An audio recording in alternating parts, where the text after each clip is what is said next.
여러분 안녕하세요. 원흥성광교회 이완규 목사입니다. 오늘은 말씀드린 대로 수요 오전 성경 공부 사사기를 잠시 우리가 뒤로 하고, 오늘은 이제 가족 공동체 우리 예배가, 소그룹 예배가 이제 개강이 되었는데, 개장이 아니죠. 개강이 되었는데요. 슬기로운 또 유익한 은혜로운 가족 공동체 생활을 위해서 몇 가지 우리가 나눌 부분이 있어서 오늘은 이 세미나로 대체를 하도록 하겠습니다. 오늘은 특별히 좀 색다른 장소에서 촬영을 해보려고 합니다. 뭐 색다른 곳은 아니고, 이곳이 바로 우리 유초등부 아이들, 그 다음에 중고등부 아이들이 예배를 드리는 중고등부 예배실 청소년 채플입니다. 좀 여러분 어떻습니까? 마치 그 9시 9시 뉴스를 이렇게 시작하는 것 같은, 뒤에 지도가 있고 그래가지고 색다른 분위기인데, 오늘 한번 해보도록 하겠습니다. 우리 앞서서 우리 먼저 찬양을 한 곡 같이 하겠는데요. 우리 또 가족 공동체 예배는 또 서로를 축복하는 것이 너무 중요하겠죠. 그래서 서로를 축복하는 마음으로 우리 함께 먼저 우리 찬양하겠습니다. 아주 먼 옛날 당신을 향한 노래라는 찬양인데요, 여러분들 다 아시죠? 밑에 자막이 나갈 겁니다. 우리 다 같이 한번 찬양하겠습니다. 아주 먼 옛날 하늘에서는 당신을 향한 계획이 있었죠. 하나님께서 바라보시며 좋았더라고 말씀하셨네.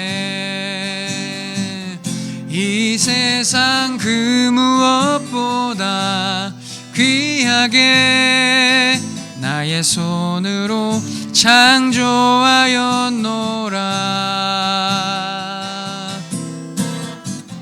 내가 너로 인하여 기뻐하노라.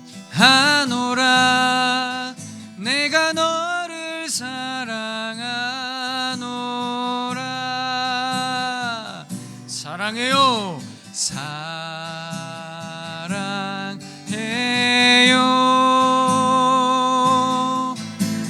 축복해요.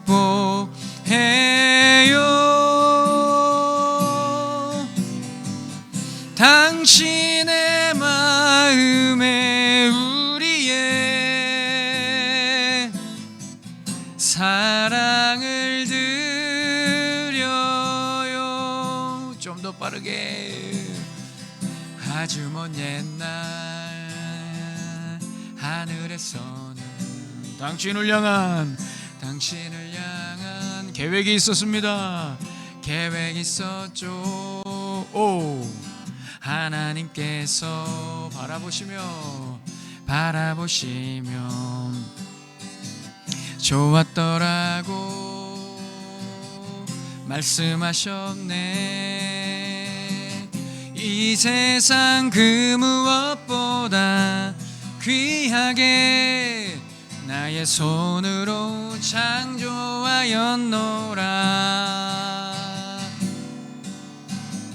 내가 너로 인하여 기뻐하노라. 내가 너를 사랑하노라. 사랑합니다. 사랑해요.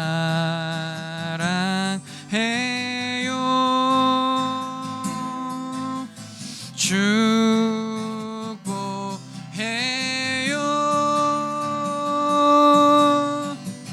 당신의 마음에 우리의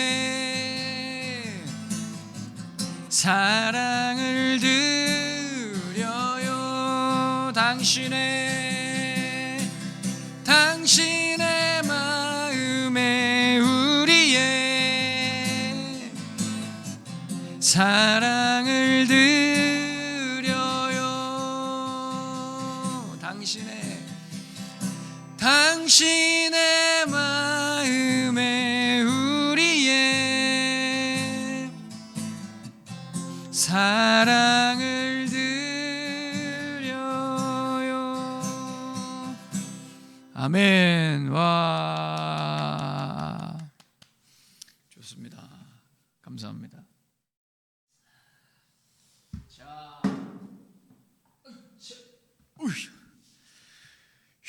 오래간만에 기타를 치면서 찬양을 하니 너무 감회가 새롭습니다. 자, 우리 그러면 계속해서 우리 진도 나가도록 하겠습니다. 자, 슬기로운 가족 공동체 생활, 건강한 서로 공동체를 만들기 위한 오늘 세미나라고 하니까 좀 거창한데요. 네, 뭐 어쨌든 어떻게 하면 우리가 우리의 소그룹 공동체를 아름답게 세워갈 수 있을까? 이것이 어느 누구 한 사람의 우리 뭐 가족 섬김이나 부가족 섬김이나 어느 누구 한 사람의 노력으로만 되는 것이 아닌 것 같습니다. 우리가 함께 다 같이 우리가 손을 맞추고 발을 맞추어서 함께 노력할 때 우리의 소그룹이 우리의 가족 공동체가 아름답게 세워지게 될 줄로 믿습니다. 그래서 몇 가지 좀 우리가 이런 것들은 우리가 함께 이렇게 좀 잘 마음을 합해서 이렇게 하면 좋겠다 이런 생각이 들어서 제가 몇 가지 이렇게 좀 준비를 해봤습니다. 먼저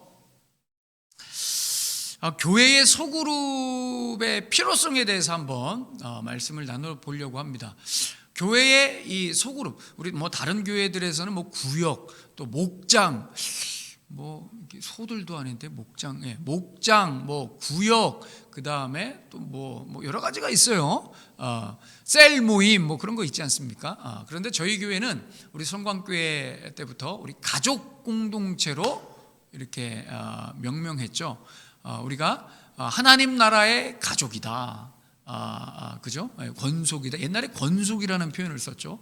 하나님 나라의 가족인데 이 가족 소그룹 공동체가 교회에 왜 필요한가에 대해서 먼저 한번 우리가 그 내용을 한번 다뤄보려고 합니다. 여러분, 우리 교회에서 소그룹 공동체가 왜 필요할까요? 한 5가지 정도 제가 정리를 해봤어요. 첫 번째, 이 소그룹 공동체가 왜 필요한가? 교회의 소그룹 공동체는 대그룹을, 교회 공동체를 견고하게 해주는 역할을 합니다. 소그룹이 건강해야 그 각각의 모인 그 소그룹의 전체, 대그룹이 견고하게 세워지는 것입니다. 소그룹이 건강하지 않은데 대그룹이 건강해지면 뭐 그럴 수도 있겠지만 왠지 불안해 보입니다. 그렇죠? 그래서 소그룹이 견고해야, 건강해야 대그룹도 건강하고 견고해진다. 두 번째, 현대사회에 맞는 복음 전도의 통로가 될 수 있습니다. 이 소그룹 모임을 통해서 우리가 예전처럼 밖에 나가서 이렇게 예수 믿으세요 하고 이렇게 전도하기, 물론 노방 전도도 우리가 해야 됩니다. 이제 앞으로 우리가 할 것입니다. 이제 뭐 코로나도 이제 좀 조용해지고 좀 이렇게 나아지고 또 우리가 이제 밖에 나가서 또 우리 교회를 알리고 그런 노방전도도 앞으로 해 나갈 것입니다. 아무리 노방전도에 열매가 없다고 해도 교회는 노방전도를 해야 됩니다. 이거 우리가 이 전도하는 일은 우리가 멈출 수 없습니다. 해야 됩니다. 그런데 이 현대 사회에 맞는 이 맞춤형 복음 전도가 이 소그룹 공동체를 통해서 가능합니다. 무슨 얘기냐? 우리가 소그룹 모임을 통해서 이렇게 우리가 지인들을 초대할 수 있죠. 우리 모임에 한번 나와보겠어? 교회 나오는 것이 좀 부담되면 우리 몇몇의 우리 모임이 있는데 우리 집사님들 너무 좋아, 우리 권사님들 너무 좋으셔, 한번 나와서 잠깐 교제하는 것도 좋을 것 같아, 한번 나와보겠어? 이런 부담 없는 모임에 우리가 초대를 할 수 있죠. 그죠? 그래서 자연스럽게 이 소그룹 모임에서 복음을 전하고, 그래서 교회의 예배에, 교회 공동체에 정착시킬 수 있는 통로가 될 수 있습니다. 그 다음 세 번째, 이 소그룹, 교회 소그룹을 통해서 평신도 지도자를 양성하고요, 각각의 리더를 세워서 그 리더들을 세우는 일을 통해서 평신도 지도자를 양성하고요, 또 사역에, 각각의 교회 공동체 사역에 참여시킬 수 있는 기회를 나눌 수 있습니다. 그러니까 새로운 분들이나 아니면 선뜻 이 교회의 어떤 여러 가지 사역에 이렇게 발을 디디거나 손을 내밀 수 없는, 지원할 수 없는 그런 분들이 계시잖아요. 교회 공동 소그룹 내에서 이렇게 말씀을 나누다 보면 나 이런 사역을 그랬어요. 그러면은 제가 안내해 드릴게요. 이렇게 소그룹 모임을 통해서 이렇게 안내해 줄 수 있습니다. 그래서 사역에 참여할 수 있게 도와줄 수가 있죠. 또 네 번째, 교회 소그룹이 왜 필요한가? 교회의 본질인 코이노니아, 교제를 누릴 수 있기 때문입니다. 물론 대그룹을 통해서도 교제를 나눌 수 있죠. 그런데 소그룹 공동체에서 나누는 교제가 좀 더 구체적이고, 그죠? 좀 더 긴밀하고, 좀 더 편안하고, 그렇죠? 좀 더 자유스럽고, 좀 더 깊이 있는 그런 교제를 나눌 수 있습니다. 그렇지 않습니까? 네, 그래서 이 교회 소그룹의 이 필요성 중에 하나, 코이노니아, 교제를 누릴 수 있다. 중요한 거죠. 또 하나, 마지막입니다. 다섯 번째, 관계를 통한 개인의 영적 성장이 이루어질 수 있습니다. 무슨 얘기냐? 이 영적 성장은요, 집에서 혼자 예배만 드린다고 또 주일날 우리가 예배만 왔다 갔다 한다고 해서 절대 영적 성장이 되지 않습니다. 물론 될 수도 있겠죠. 그러나 왜 안 되냐면, 영적 성장은 부딪혀야지 됩니다. 사람들과의 관계를 통해서 영적 성장이 이루어집니다. 성숙할 수 있습니다. 무슨 말이냐? 교회만, 우리가 예배만 왔다 갔다 하면은요, 그리고 집에서만 예배를 드리면 내가 지금 신앙생활을 잘 하고 있는지 이렇게 확인이 안 됩니다. 그리고 다른 사람들과의 교제를 통해서, 또 다른 사람들과의 만남을 통해서, 또 다른 사람들과의 같이 사역하는 그 사역을 통해서 내 현주소를 파악할 수 있어요. 내가 어떤 상태이고, 내 성향이 어떻고, 내 마음이 어떻고, 내 영적인 상황이, 수준이 어느 정도인지를 우리가 확인할 수 있습니다. 그래서 관계를 통해서 내가 이런 모습이 좀 부족했구나. 내 생각은 이랬는데 사람들의 생각은 이렇구나 하면서 이렇게 서로 비교해보고, 그러면서 내가 또 부족한 부분들은 보완해 나가고 고쳐 나가고, 그러면서 우리가 성숙할 수 있죠. 이거 굉장히 중요한 문제입니다. 이거 굉장히 중요한 부분이죠. 어떤 분들은 그래요. 목사님, 집에서 예배 드리는 것으로 신앙생활이 되지 않습니까? 절대 되지 않습니다. 왜냐하면 나를 확인해 볼 수 있는 방법이 없습니다, 여러분. 그래서 함께하는 시간들을 통해서, 그래서 말씀에도 보면은 항상 모이기를 힘쓰라고 말씀하죠. 그죠? 모이기를 힘쓰라. 여러 가지 의미가 있겠지만, 우리는 모이는 것을 통해서 교제의 기쁨도, 그리고 우리의 영적 성장의 기회를 우리가 얻을 수 있기 때문에, 성숙의 기회를 얻을 수 있기 때문에, 자기 갱신과 자기 돌아봄의 기회를 얻을 수 있기 때문에 우리가 소그룹이 필요한 것입니다. 함께 모여서 교제하는 것이 필요한 겁니다. 네, 제 말이 너무 빠른가요? 네, 이상하게 빠른 느낌이. 자, 그래서 우리가 이 교회 소그룹을 더욱 활성화시켜야 됩니다. 자, 그렇다면 우리의 가족 공동체 어떻게 세워가야 할까요? 몇 가지 제가 준비를 해봤는데, 하나, 둘, 셋, 넷, 네 가지를 통해서 우리 한번 말씀을 나눠보도록 하겠습니다. 첫 번째, 가족 공동체 어떻게 세워가야 하는가? 무엇을 주의하며 무엇을 우리가 해야 되는가? 첫 번째, 여러분, 우리 가족 공동체 모임은 누군가를 가르치는 자리가 아닙니다. 누군가를 가르치고 또 무엇을 배우는, 물론 유익을 경험하지만 어떤 특정 지식에 대해서 우리가 가르치고 배우는 그런 자리가 아니라, 말씀을 함께 나누고 또 서로 그 말씀을 통해서 은혜를 받고요, 그리고 서로를 섬겨주는 그런 자리입니다.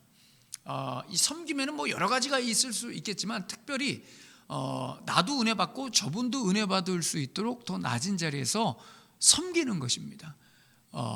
그러니 이 가족 공동체 모임을 하실 때 어떤 지식 전달에 어떤 그런 가르침을 주고 받는 느낌이 안 들을 수 있도록 우리가 조금 우리가 신경을 써야 됩니다.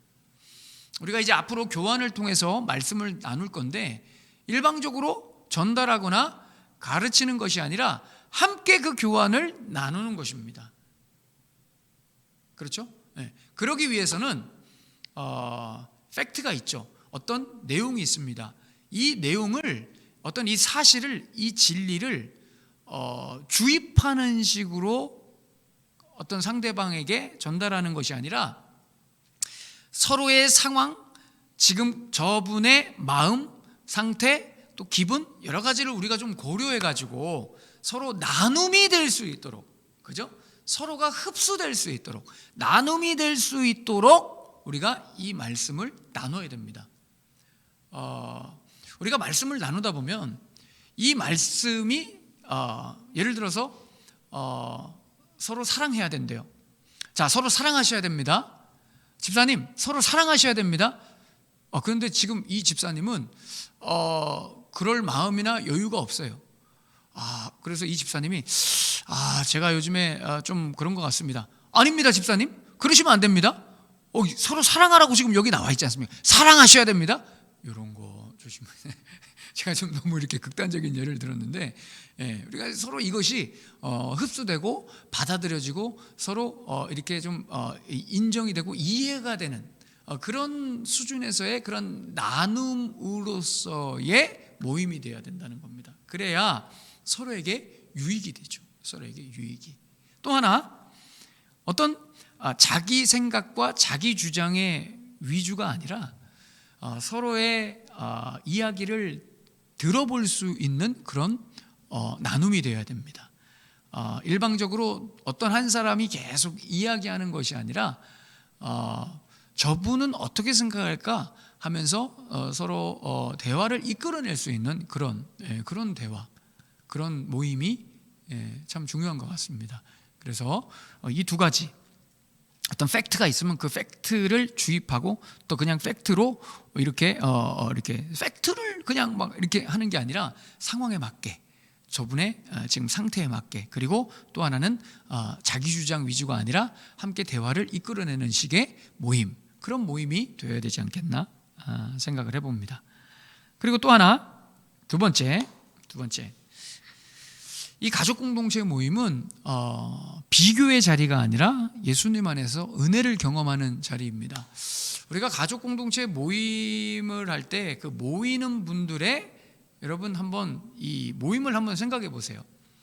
다 각자 살아온 연수도 다르고요, 그 다음에 신앙의 연수도 다르고, 살아온 날 다르고, 연수도 다르고, 그 다음에 생각 다르고, 자라온 환경 다르고, 또 학력 다르고, 지식 수준 다르고, 또 뭐 경제 수준도 다르고요. 같은 게 하나도 없습니다. 우리가 같은 거는 예수님 믿는 거 하나밖에 없습니다. 다 다릅니다. 다 달라요. 그렇지 않습니까? 네, 다 다르기 때문에 자칫하면 그 다름이 비교가 될 수 있습니다. 잘나고 못나고, 잘하고 못하고, 충분하고 부족하고, 이런 것들이 자랑이나 과시가 되고, 또 한편으로는 주눅이나 소외받음이나 위축되는 그런 상황이 올 수가 있습니다. 뭐 여러 가지 상황에서 그럴 수 있어요. 우리는 예수님 안에서 같이 은혜를 나누려고 모였죠. 그래서 우리는 우리의 상황이나 환경의 또 우리의 상태, 이런 것들이 서로 비교가 되면 안 됩니다. 우리의 일념은 하나, 우리 안에서 같이 은혜를 경험하는 것입니다. 말씀을 놓고 함께 은혜를 경험하는 겁니다. 나를 돌아보는 시간을 갖는 것입니다. 그런데 제가 이런저런 얘기를 들어보면 여러 가지 또 어떤 이런 피드백들이 있어요. 그러니까 이제 집을 또 이렇게 개방해서 예배를 드리지 않습니까? 이렇게 집이 각각 다르죠. 그런데 이 집을 개방하는 것이 부담이 되는 이유 중에 하나는 여러 가지 이유가 있겠지만 우리의 삶의 수준에 따른 그런 것도 있을 거예요. 여러분, 우리 이런 생각하면 안 됩니다. 절대 이런 생각하면 안 됩니다. 만에 하나라도 그런 어떤 예민한 어떤 그런 말이나 또 비교하는 이런 뭐 없겠지만, 당연히 없겠지만 마음으로라도 절대, 그렇죠? 우리가 그 집에 가서 어떤 집사님의 어떤 권사님의 집에 가서 우리가 예배를 드린다면 그 가정을, 그 집을 축복하는 마음으로 거기서 우리가 예배 처소를 개방해 준 것에 대해서 감사함으로 우리가 예배를 드려야 되겠죠. 그죠? 물론 집뿐만 아니라 음식을 나누는 것도 그래요. 음식을 나누는 것이, 음식을 대접하는 것이 서로 경쟁이 되어서는 안 됩니다. 그죠? 지난주에는 집사님이 너무 맛있는 걸 대접했는데 오늘은 좀 뭐 이런, 만에 하나라도 이런, 그렇다면 우리는 앞으로 보리떡 5개와 물고기 2마리만 넣고 계속 우리가 먹어야 됩니다. 그래서 물질로 시험당하지, 음식으로 시험당하지 않도록 우리가 계속해서 동일한 음식을 먹어야 됩니다. 왜요? 우리에게 중요한 것은 은혜를 나누는 것이기 때문입니다. 은혜를 나누는 것에 방해가 되는 것은 다 이렇게 제하시고. 아시겠죠? 우리는 서로 비교하려고 모인 것이 아닙니다. 어떻게 하면 예수님의 그 은혜를, 하나님께서 우리에게 주신 은혜를 나눌까? 그거 하나만 생각하고 우리는 모이는 것입니다. 아멘. 아시겠죠? 네. 세 번째, 우리의 가족 공동체는 특별히 연약한 분들의 우리가 좀 초점을 많이 맞춰야 됩니다. 우리의 이렇게 모임 속에서 특별히 연약한 분들 있죠. 여기서 연약함이라는 것은 내가 될 수도 있습니다.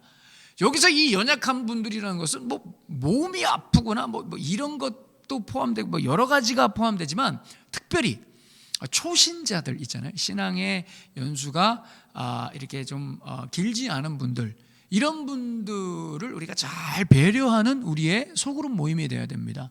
또 하나, 여러 가지 뭐 신앙생활을 하시다가 또 여러 가지 삶에서 상처받은 분들이 있어요. 지금 심적으로, 영적으로 많이 약해져 있는 분들 계시죠? 신앙생활을 오래 했다고 해서 상처를 안 받는 게 아닙니다. 우리는 잘 알죠. 우리 소그룹에서 각자 지체들의 그런 어떤 상태들을 잘 알고 있습니다. 그런 상처받은 분들, 또 초신자들, 또 여러 가지 모양으로 연약한 분들에게 우리가 잘 초점을 맞춰서 우리가 배려하는 모임을 해야 됩니다. 그래서 이 모임을 통해서 그분들이 치유될 수 있도록, 그 상처가 아물고 또 우리 초신자들은 신앙이 잘 무럭무럭 자랄 수 있도록 우리는 그분들에게 초점을 맞춰줘야 됩니다. 목사님, 저는요, 안 연약하시고 상처가 없으시면 좀 도와주세요. 좀 도와주시면 좋죠. 그죠?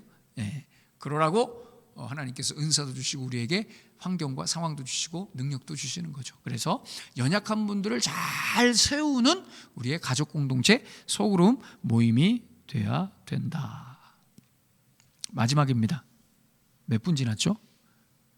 23분.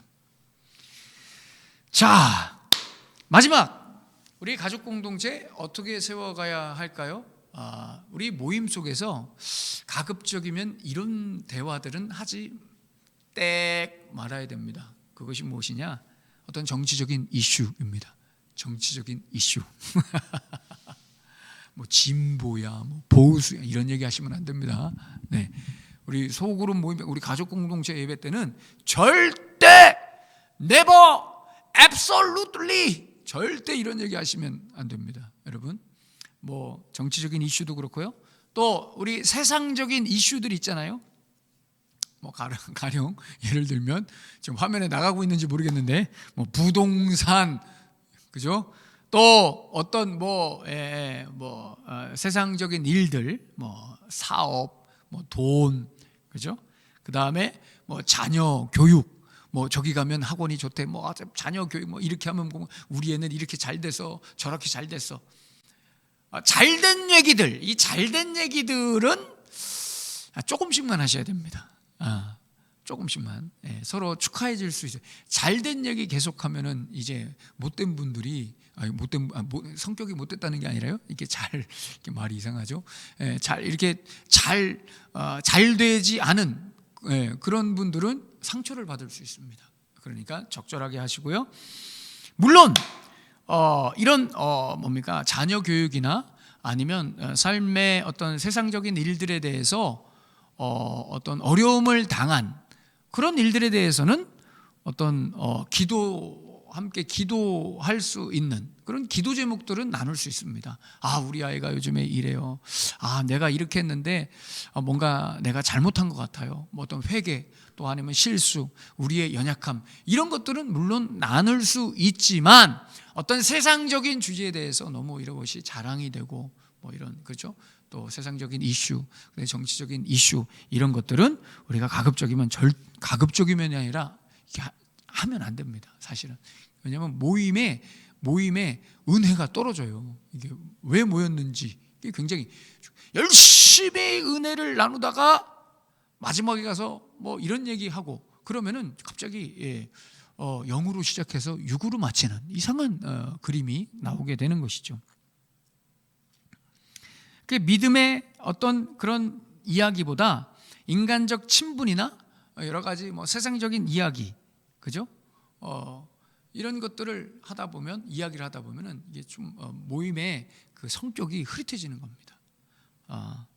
또 두 번째, 이 모임을 해 나가실 때 가급적이면 이렇게 호칭을 잘 써주셨으면 좋겠어요. 뭐 자기야, 뭐 언니, 뭐 아무개야, 뭐 이런 호칭들 있잖아요. 뭐 이런 호칭들보다 가급적이면 집사님, 권사님, 뭐 이렇게 성도님 이렇게 좀 우리 이런 호칭을 좀 써주시면 좋을 것 같아요. 왜냐? 만약에 새로 오신 분이 서로 이렇게 이렇게 서로 처음에 오셔가지고 이렇게 예배를 드릴 때 서로 그렇게 친근한 그런 호칭을 부르고 그 새로 오신 분에게 누구누구 성도님 이러면은 이분은 굉장히 소외감을 느끼죠. 다 친한 것 같은데 자기야, 언니, 야, 뭐 야도 하는 분이 계시더라고요. 뭐 이렇게 서로 호칭을 부르는데 그분한테만 아무개 성도님 이러면은 굉장히 어색합니다. 그래서 우리 소그룹 모임 때는 반드시 이렇게 호칭을 권사님, 집사님, 성도님 이렇게 해 주시면 너무 좋을 것 같습니다. 그리고 마지막으로요, 가급적이면 우리 소그룹 공동체 모임 때는 참 이런 얘기 드리는 건 좀 그렇지만 돈이나 물리적 이익으로 관계되는 모든 것들에 주의하셔야 됩니다. 이렇게 목사님 그런 게 뭐가 있어요? 예전에는 이런 거 많이 있었죠. 개하고요. 개를 왜 교회에서 하는지 참. 그리고 여러 가지 이렇게 물리적인 이익을 최근에는 그런 거 많이 있지 않았습니까? 물건 팔고 이런 거 있지 않습니까? 이런 것들을 가급적이면 조심하시고 물건을 파는 것뿐만 아니라 같이 사업하자고 끌어들이고 이런 것도 여러분 우리가 가급적이면 조심하신. 우리는 사업하려고 그죠? 돈 벌려고 이 모임 하는 거 아니죠. 우리는 은혜 나누려고. 다시 말씀드립니다. 은혜를 나누기 위해서 우리는 이 모임을 하는 것입니다. 그래서 여러분 꼭 이런 것들을 조심하셔야 됩니다. 자, 여러 가지를 말씀을 드렸는데 말을 너무 빨리 했나? 소그룹 공동체의 필요성에 대해서도 말씀을 나눴고요. 가족 공동체를 어떻게 세워가야 되는가? 첫 번째, 가르치는 자리가 아니라 우리는 각각 섬기는 자리다. 서로에게 유익이 되어야 되는 자리다. 두 번째, 비교의 자리가 아니라 우리는 예수님 안에서 은혜를 경험하는 자리다. 그래서 비교되지 않도록 각별히 서로가 서로를 배려하고 유의해야 되는. 또 마지막으로 세 번째로 연약한 지체들을 세워주는 공동체가 되어야 된다. 특별히 상처받은 분들이나 처음 오신 분들에 대해서 우리가 초점을 맞춰서 잘 배려해서 그분들이 소그룹에 정착하고 그래서 나중에 대그룹에도 잘 정착할 수 있도록 우리가 배려하는 모임이 되어야 된다. 또 마지막으로 정치적 이슈나 세상적 관심들, 부동산, 직장, 자녀교육, 기타 등등 세상적 관심 주제들에 대해서 너무 나누지 않는, 아닙니다. 너무가 아니라 아예 나누지 않아야 됩니다. 은혜만 나눠야 됩니다. 그래서 그 모임에 가면 영적인 유익만 경험할 수 있도록 여러분 여러분, 이렇게 우리가 가족 공동체를 세워 나간다면 이 모임을 통해서 우리 모두가 큰 유익을 경험할 수 있을 거라고 저는 믿습니다. 우리 가족 공동체 모임을 통해서 한 사람 한 사람이 더 성도님들이 한 사람 한 사람 성도님들이 더 영적으로 성장하고 유익을 경험하고 이것이 그대로 우리 교회 공동체에 이어져서 우리 원흥성광교회가 건강한 교회로 세워지게 되는 그날까지 우리가 오늘 이 말씀을 기억하면서 우리가 부단히 우리가 또 노력하고 우리가 준비하고 또 이렇게 실천을 해야 되겠습니다. 여러분들 오늘 짧은 시간 몇 가지 나누었는데요. 여러분들 가족 모임을 하시면서 이 내용을 또 서로 피드백하시면서 또 여기서 다루지 않는 내용들이 있을 거예요. 이 이야기를 하시면서 서로 또 이렇게 나눠 보시면 좋을 것 같습니다. 자, 멋지고 건강하고 아름다운 가족 공동체 우리 모임이 되는 그날까지, 물론 지금도 그렇게 하고 계시겠지만 더 멋진 그런 가족 공동체 모임이 되는 그날까지 우리 슬기로운 가족 공동체 모임을 위한 세미나 여기서 마치도록 하겠습니다. 여러분, 다음 주 사사기 성경 공부 시간까지 건강하시고요, 평안하시기 바랍니다. 여러분 안녕히 계세요. 감사합니다.